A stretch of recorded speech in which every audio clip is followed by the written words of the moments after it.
들놀이 모파상. 페트로니오 디프르 부인의 성명 축일날 파리 근교에 들놀이를 나가 점심을 먹기로 5달 전부터 계획했다. 모두들 그 들놀이를 초조하게 기다렸으므로 그날 아침에 매우 일찍 일어났다. 디프르 씨가 우유장소의 마차를 빌려 직접 몰았다. 바퀴가 2개 달린 소형 마차는 무척 깨끗했다. 커튼이 달린 4개의 쇠기둥이 지붕을 지탱해 주었고 커튼을 걷어올려 바깥 경치를 감상할 수도 있었다. 뒷좌석의 커튼이 깃발처럼 바람에 나부꼈다. 디프르 부인은 멋진 체리빛 실크 드레스 차림으로 남편 옆에서 얼굴을 빛냈다. 의자 2개는 할머니와 아가씨가 앉았다. 청년의 노란 머리카락도 보였다. 청년은 자리가 없어서 바닥에 길게 누워 있었다. 샹젤리제 대로를 따라가다가 포르트마이오에서 성벽을 넘자 그들은 주변을 구경하기 시작했다. 뇌의 다리에 도착했을 때 디프르 씨가 말했다. 마침내 들로 나왔군. 이 신호에 반응하듯 그의 아내가 자연의 경치에 감동했다. 쿠르브부와 원형 교차로에서는 지평선 저 멀리 보이는 경치를 보고 경탄에 사로잡혔다. 저쪽 오른쪽은 아르장퇴유였다. 그곳에는 종탑이 우뚝 서 있었다. 그 위쪽에는 산우와 언덕과 몰랭 도로주몽이 보였다. 왼쪽에는 맑은 아침 하늘 위로 마를리 수도교가 보였다. 멀리 생체르맹 테라스도 보였다. 맞은편 연이은 언덕들 끝에 보이는 파헤쳐진 땅은 신 코르메뉴 성체였다. 깊숙이 위치한 평원과 마을들 위에는 어두운 초록빛의 숲이 언뜻 보였다. 햇빛이 얼굴에 뜨겁게 내리쬐기 시작했다. 눈에 끊임없이 먼지가 들어오고 길 양쪽에는 황량하고 더럽고 악취나는 들판이 끝없이 펼쳐졌다. 그들은 심한 질병이 들판을 휩쓸어 버렸다고, 그리고 종래는 집들까지 갉아먹고 있다고 말했다. 건물의 골조가 부서지고 조그만 집들 여러 채가 건축업자에게 돈을 지불하지 못해 미완성인 상태로 지붕도 없이 내벽만을 드러내고 있었기 때문이다. 메마른 땅 군데군데에 공장의 긴 굴뚝들이 솟아 있었다. 그것들은 봄의 산들바람이 석유 냄새 그리고 더 불쾌한 다른 냄새가 섞인 혈압류 냄새를 실어오는 그 썩어가는 들판에서 유일한 생명체였다. 마침내 그들은 센강을 2번째로 건넜다. 다리 위에 있으니 기분이 황홀했다. 강물이 환하게 반짝였다.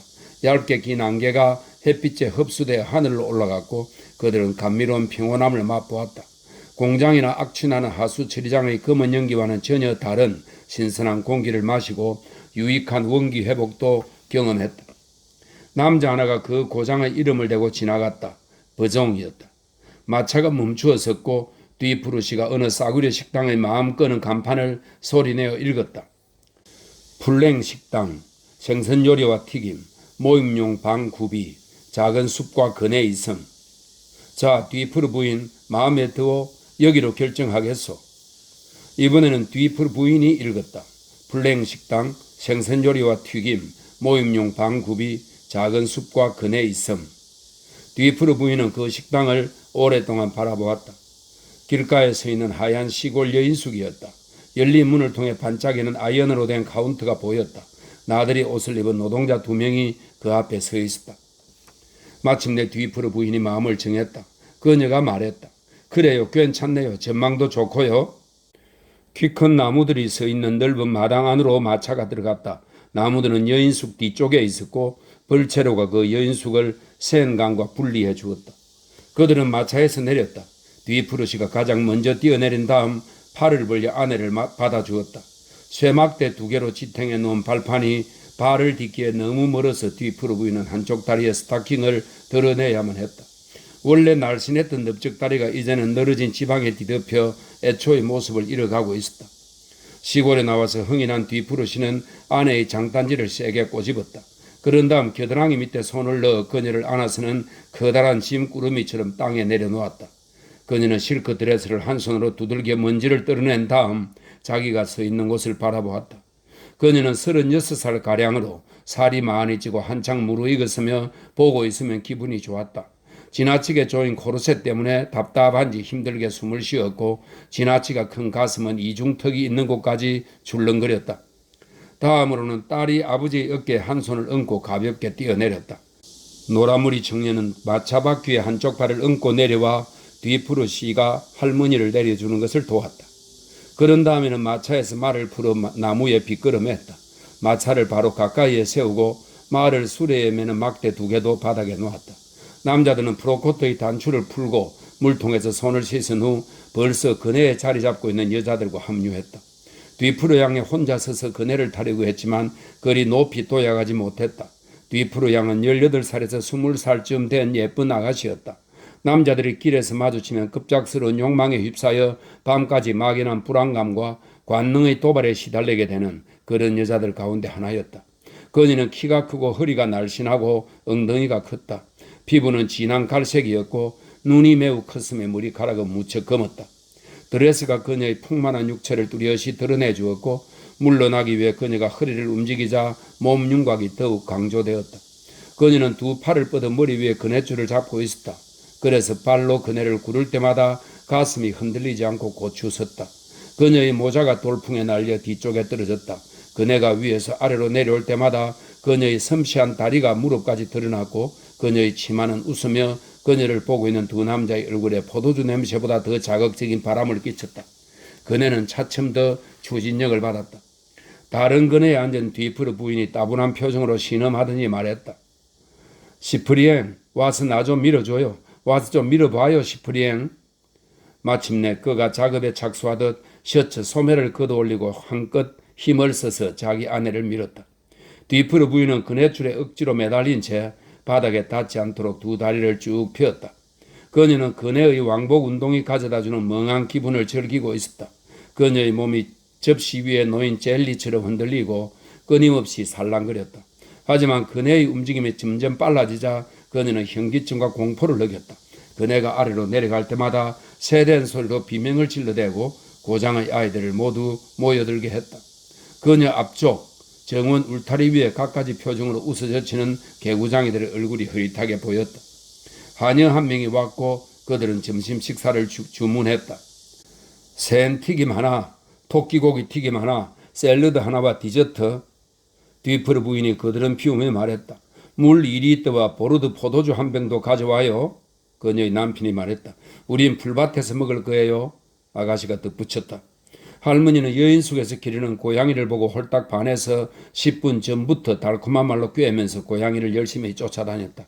고양이는 그 다정함에 은근히 마음이 들었는지 할머니의 손이 정말로 제 몸에 닿지는 않게 하면서 근처를 계속 알짱거렸다. 꼬리를 세운 채 나무들 주위를 조용히 돌고 기분 좋게 가르랑거리며 나무들의 몸을 비비기도 했다. 어렵쇼. 마당 여기저기를 샅샅이 살피던 노란머리 청년이 갑자기 외쳤다. 저기 멋진 배들이 있네요. 그들은 배를 보러 갔다. 나무로 지은 작은 흙간에 멋진 조정 경기용 배 2척이 매달려 있었다. 배들은 날씬했고 호화로운 가구처럼 공들여 관리되어 있었다. 나란히 쉬고 있는 모습이 마치 늘씬하고 환하게 빛이 나는 2 아가씨 같았다. 그 배들을 보고 있으니 아름답고 감미로운 저녁나절에 혹은 청명한 여름 아침에 그것들을 타고 물 위를 달리고픈 욕구가 일었다. 나뭇가지들이 전부 물속에 잠겨있고 갈대들이 끊임없이 흔들리는 꽃이 활짝 핀 둑길을 날쌘 물총새나 파란 섬광처럼 스쳐 지나가고 싶은 욕구도 일었다. 가족들은 그 배들을 감탄하며 바라보았다. 오, 정말이군, 참 멋져. 뒤프루시가 진지하게 중얼거렸다. 그리고 그 배들을 전문가의 눈으로 찬찬히 뜯어보았다. 그는 자신도 젊은 시절 조정을 한 적이 있다면서 손에 노를 쥐고 당기는 몸짓을 했다. 그러고는 다른 사람들은 아랑곳하지 않고 예전에 투행빌에서 열린 조정 경기에서 영국인 여럿을 이긴 적이 있다고 말했다. 그리고 조정 선수들에게는 당연한 일이지만 담 없이는 절대 밖에 나가지 않았다면서 노를 고정하는 2개의 기둥을 가리키는 담이라는 단어에 대해 농담을 했다. 이 담은 여자들이라는 뜻도 있습니다. 담이라는 단어에 대해 농담을 했다. 그는 거드름을 피우며 몸을 풀더니 이 배를 타고 누가 빨리 가는지 내기를 하자고 서두르지 않아도 시간당 6리웨는 갈 수 있을 거라고 했다. 하녀가 입구에 나타나 말했다. 식사 준비가 되었습니다. 그들은 급히 달려갔다. 하지만 뒤프로 부인이 점심 먹을 곳으로 골라놓은 가장 좋은 자리에서는 이미 젊은이 2명이 점심을 먹고 있었다. 흙간에 매달려 있는 조정용 보트의 주인들 같았다. 그들이 조정복을 입고 있었기 때문이다. 그들은 거의 눕다시피 한 자세로 의자에 몸을 쭉 펴고 있었다. 햇빛에 타서 얼굴이 거무스레했고 면으로 된 하얀 반팔 셔츠만 입고 있어서 대장장이의 팔처럼 건장한 맨팔이 드러나 있었다. 그들은 활력을 얻기 위해 많은 활동을 하는 건장하고 쾌활한 남자들이었다. 운동을 통해 변형된 우아하고 탄력 있는 팔다리를 자랑하고 있었는데 그것은 몸 쓰는 일을 하느라 변형된 노동자의 팔다리와는 사뭇 달랐다. 그들은 디프로 부인을 보며 미소를 주고받았고 다음으로는 디프로 양을 보고 의미심장한 눈길을 주고받았다. 청년들 중 한 명이 말했다. 우리 자리를 양보하자. 그러면 저 사람들과 교류를 들 수 있을 거야. 그러자 다른 청년이 반은 빨간색이고 반은 검은색인 챙 없는 모자를 손에 든 채 즉시 자리에서 일어나 정원에서 유일하게 햇빛이 내리쬐지 않는 그 자리를 양보하겠다고 여성들에게 기사답게 제안했다. 그들은 미안하다는 말을 장황하게 늘어놓으며 그 제안을 받아들였다. 그리고 전원의 분위기를 좀 더 느끼기 위해 탁자도 의자도 없이 풀밭 위에 자리 잡았다. 두 청년은 몇 걸음 떨어진 곳으로 식기를 옮겨가서는 다시 먹기 시작했다. 그들이 줄곧 보여주는 맨팔이 뒤프로 양을 조금 거북하게 했다. 뒤프로 양은 고개를 돌리는 척했고 그들의 맨팔을 전혀 눈여겨보지 않는 척했다. 반면 좀 더 대담한 뒤프로 부인은 욕망에서 나온 여자 특유의 호기심에 자극되어 남편의 추한 몸과 유감스러운 기분을 비교하면서 그 청년들의 몸을 끊임없이 바라보았다. 풀밭 위에 책상 다리로 앉은 뒤프로 부인은 몸 어딘가에 개미들이 들어왔다며 안절부절 못한 채 계속 몸을 움직였다.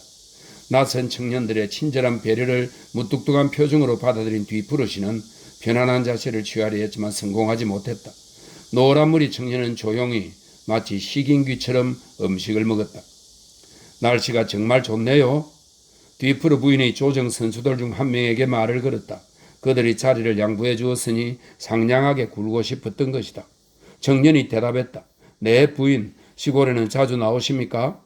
고작해야 바람 쐬러 1년에 한두 번 나올 뿐이에요. 당신은요? 저는 매일 밤 시골에 와서 잠을 잔답니다. 아, 그렇게 하면 기분이 무척 좋겠네요. 네, 정말로 그렇답니다, 부인. 이었고 청년은 자신의 일상에 대해 서정적으로 이야기했다. 그 이야기는 청년들이 식사하던 풀밭을 가로챈 이 부르주아들을 가게 카운터 뒤에서 1년 내내 들놀이를 갈망하던 그들의 자연에 대한 사랑을 한층 더 자극했다. 뒤프로 양은 한껏 감동받아 눈을 들고는 조정 선수를 쳐다보았다. 뒤프로 씨가 처음으로 이야기를 했다. 바로 그런 게 인생이지요. 그러고는 덧붙였다.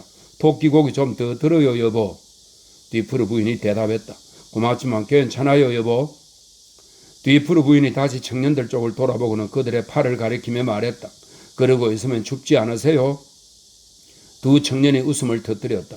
그러고는 밤중에 땀 범벅이 된 채 고생스럽게 안개 속에서 경주하는 이야기를 해주어 뒤프로 가족을 깜짝 놀라게 했다. 그들은 이야기를 마친 뒤 가슴을 세게 두드려 어떤 소리가 나는지 들려주었다. 당신들 매우 건장해 보입니다. 뒤프로 씨가 영국인들을 때려눕혔던 시절의 이야기를 더 이상 하지 않고 말했다. 어느새 뒤프로 양이 비스듬한 눈길로 청년들을 살펴보고 있었다. 노란머리 청년이 포도주를 아무렇게나 마시고는 미친 듯이 기침을 해 뒤프로 부인의 체림이 실크 드레스를 더럽혔다.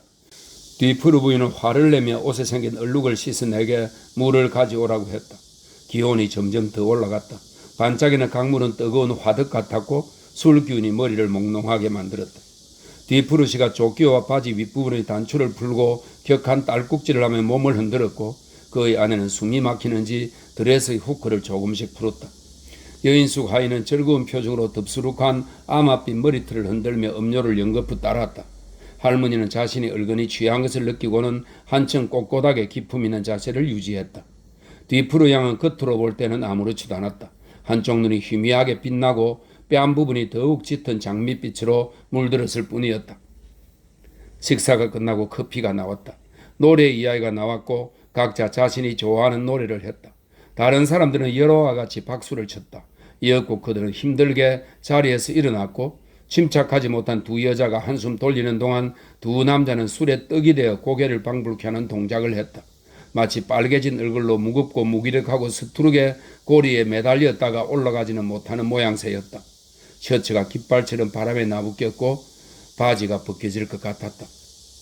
그런데 청년들이 조정용 보트를 물에 띄워놓고 돌아와서는 여자들에게 강으로 산책을 가자고 예의 바르게 제안했다.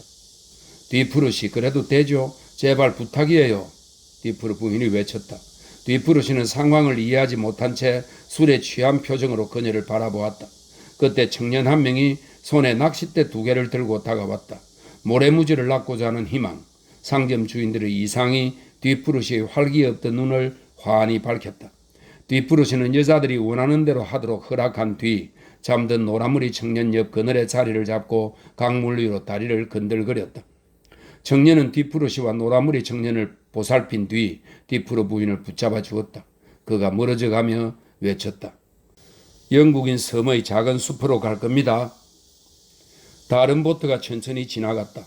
그 보트의 노자비는 보트에 함께 탄 뒤푸릇 양을 바라보느라 다른 것을 생각하지 못했다. 감동이 그를 사로잡아 활력을 마비시킨 것이다. 조타석에 앉은 뒤푸릇 양은 물 위를 나아가는 감미로운 느낌에 몸을 맡기고 있었다. 그녀는 갖가지 도취에 휩싸여 사고가 정지된 것을, 팔다리가 편안해진 것을, 스스로 방치된 것을 느끼고 있었다. 짧게 호흡하느라 그녀의 얼굴이 몹시 붉어졌다. 포도주라는 취기가 주변에 쏟아지는 열기 때문에 더 심해져 뚝의 나무들이 모두 인사하는 것처럼 느껴졌다. 쾌락에 대한 막연한 갈망, 동요하는 맥박이 그날의 열기에 흥분한 그녀의 육체를 훑고 지나갔다. 또한 그녀는 장렬하는 태양 때문에 인적이 드물어진 이고장 한가운데의 물 위에 이 아름다운 젊은 남자와 단둘이 있는 사실에 동요했다. 남자의 눈길이 마치 그녀의 피부에 입을 맞추는 듯 했다. 남자의 욕망은 태양처럼 강렬했다.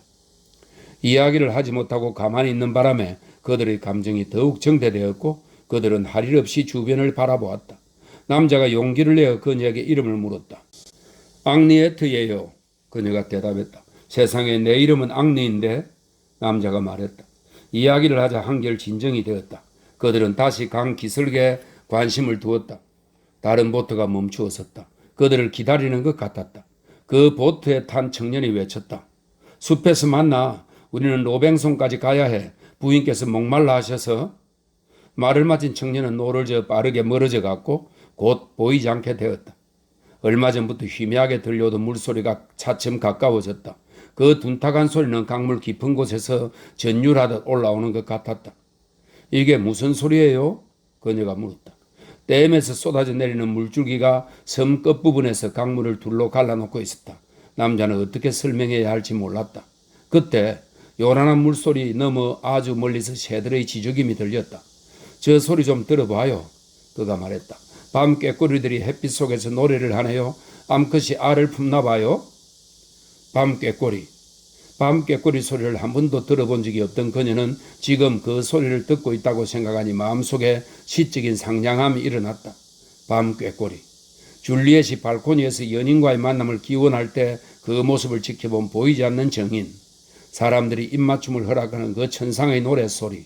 우울한 이상 때문에 좌절한 가련한 아가씨들의 마음을 찢어놓는 번민케 하는 모든 로맨스들의 영원한 인도자.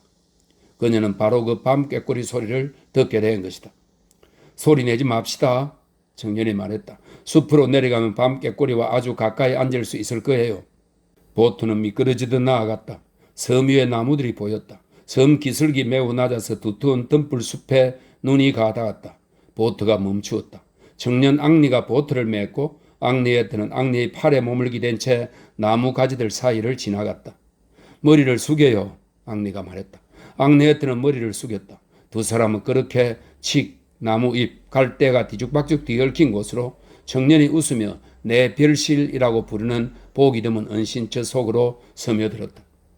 그들의 머리 바로 위, 그들을 맞아들이는 나무 한 그루 위에 밤 꾀꼬리가 앉아 목청껏 노래하고 있었다. 밤 꾀꼬리는 전음과 떨리는 울음소리를 낸 다음 크게 울려 퍼지는 소리를 냈다. 그 소리가 공기를 가득 채우고 강물을 따라 펼쳐지면서 들판을 짓누르는 뜨거운 침묵을 넘어 평원 위로 날아오르면서 수평선으로 사라지는 것 같았다. 그들은 새가 도망갈까 두려워 이야기를 하지 않았다. 그들은 가까운 곳에 앉았다. 앙리의 손이 앙리에트의 허리를 천천히 감싸더니 부드럽게 힘을 주어 허리를 쥐었다. 그가 손을 댈 때마다 앙리에트는 그 애무가 지극히 자연스러운 일인 것처럼 아무런 당혹감도 느끼지 않고 자연스럽게 밀어냈다. 화도 내지 않고 그 과감한 손을 붙잡아 끊임없이 떼어놓았다. 앙리에트는 황홀감에 빠져 밤 꾀꼬리 소리에 귀 기울였다. 그녀는 행복에 대한 자신을 관통하는 갑작스러운 애정에 대한 초인적인 시정의 발현에 대한 무한한 갈망을 느꼈다. 그러느라 신경과 마음이 몹시 쇠약해진 나머지 이유도 모른 채 눈물을 흘렸다. 앙리가 그녀를 꼭 안아주었다. 그녀는 생각을 하지 않았고 더 이상 그를 밀어내지도 않았다. 밤깨꼬리가 갑자기 조용해졌고 멀리서 누군가가 외쳤다. 앙리에트, 대답하지 마요.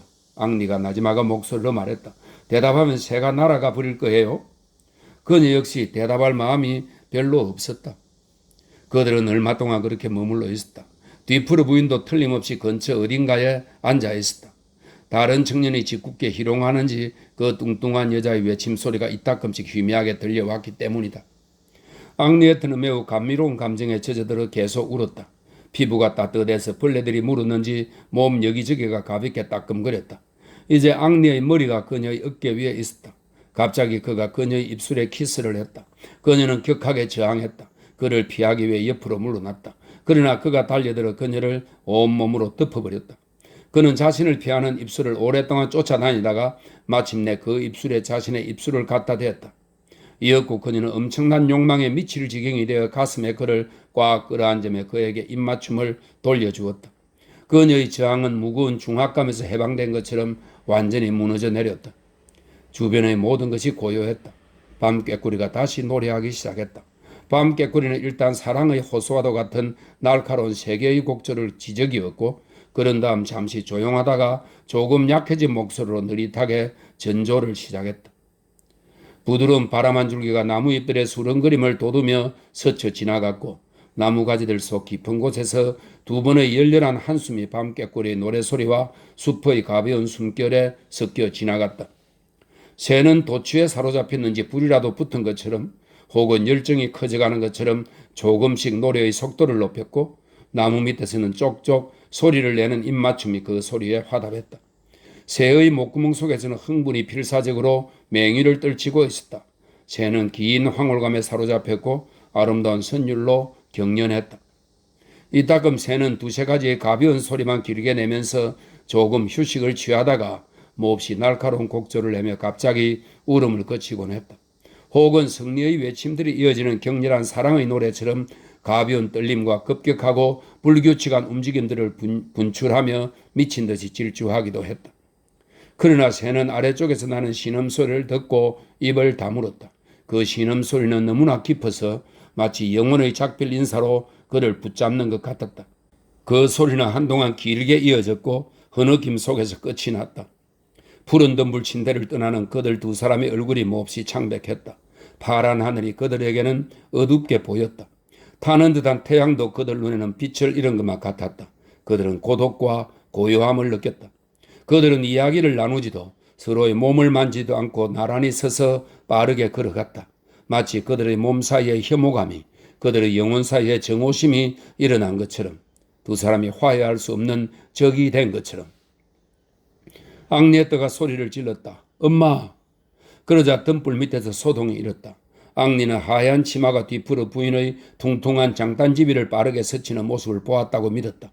이었고 거대한 몸집의 뒤풀어 부인이 모습을 드러냈다. 그녀는 조금 혼란스러워 보였고 얼굴이 아까보다 더 붉었으며 눈이 무척 반짝였다. 흥분으로 가슴을 들썩이며 옆에 있는 청년에게 찰싹 붙어 있었다. 한편 그 청년은 매우 우스꽝스러운 장면이라도 본 듯했다.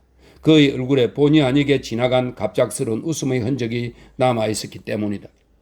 뒤풀어 부인은 다정한 표정으로 그 청년의 팔을 붙잡고는 다시 보트에 올라탔다. 앞에서 뒤풀어 양과 함께 말없이 걷고 있는 앙리는 방금 뒤쪽에서 숨막히는 멋진 입맞춤을 얼핏 보았다고 믿었다.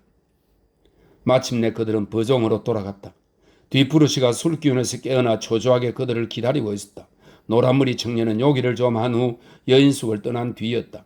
할머니는 마당에 메우던 마차에 이미 올라타 있었다. 할머니는 밤중에 들판을 지나가는 것을 무서워했기 때문에 조바심을 냈다. 파리 근교는 안심이 되지 않았다.